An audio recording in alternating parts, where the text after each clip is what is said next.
I will ask this question from Chris Freed from Philadelphia, and whoever wants to take this on stage. From raw material purchases by Berkshire subsidiaries, are you seeing signs of inflation beginning to increase? Let me answer that. Greg can give more.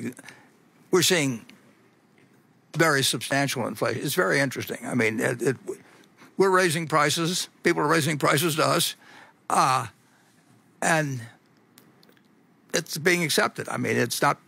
If we get, well, take home building. I mean, the cost of, we've got 9 home builders, and in addition to our manufactured housing thing, and then operation, which is the largest in the country. So we really do a lot of housing. The costs are just up. Steel costs, just every day, they're going up, and there hasn't yet been, because the wage stuff follows. I mean, if the UAW writes a 3-year contract, we got a 3-year contract. But if you're buying steel at General Motors or someplace, you're paying more every day. So it's an economy really.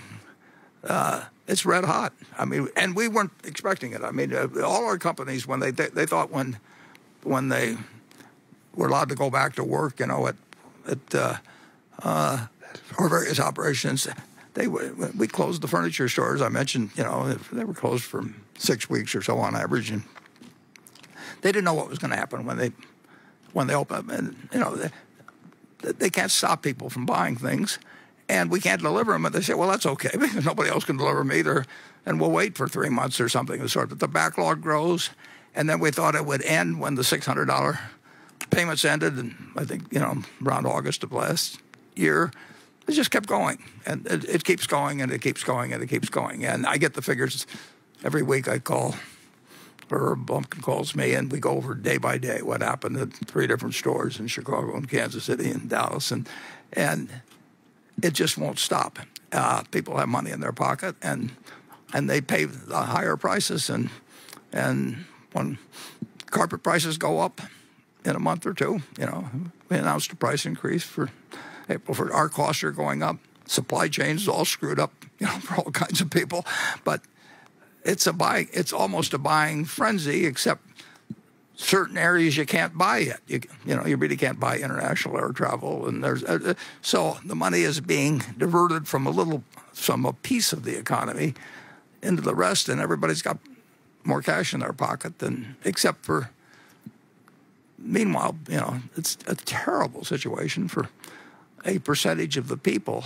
This suit, I haven't worn a suit, for a year practically, and that means that the dry cleaner nurse just went out of business. I mean, nobody's bringing in suits to get dry cleaned, and nobody's bringing in white shirts to get the place where my wife goes. The small business person, if you didn't have takeout and delivery services for restaurants, you got killed. On the other hand, if you've got takeout facilities, you've done, same source sales of Dairy Queen are up a whole lot, and they adapted. But it is not a price-sensitive economy right now in the least, and I don't know exactly how when it shows up in different price indices, but there's more inflation going on than quite a bit more inflation going on than people would have anticipated just 6 months ago or thereabouts. Yeah, and there's one very intelligent man who thinks it's dangerous, and that's just the start. Greg, you probably are in a good position to comment. Yeah, well, when I think you touched on it, I mean, when we look at steel prices, timber prices, any petroleum input, fundamentally there's pressure on those raw materials.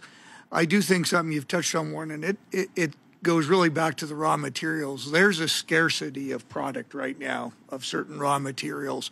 It's impacting price and the ability to deliver the end product. But, that scarcity factor is also real out there right now as our businesses address that challenge. And it may be some of that's contributed or arisen from the storm we previously discussed in Texas. When you take down that many petrochemical plants in one state, that the rest of the country is very dependent upon it. We're seeing it flow through both on price, but overall in scarcity of product, which obviously go together. But there's challenges, that's for sure.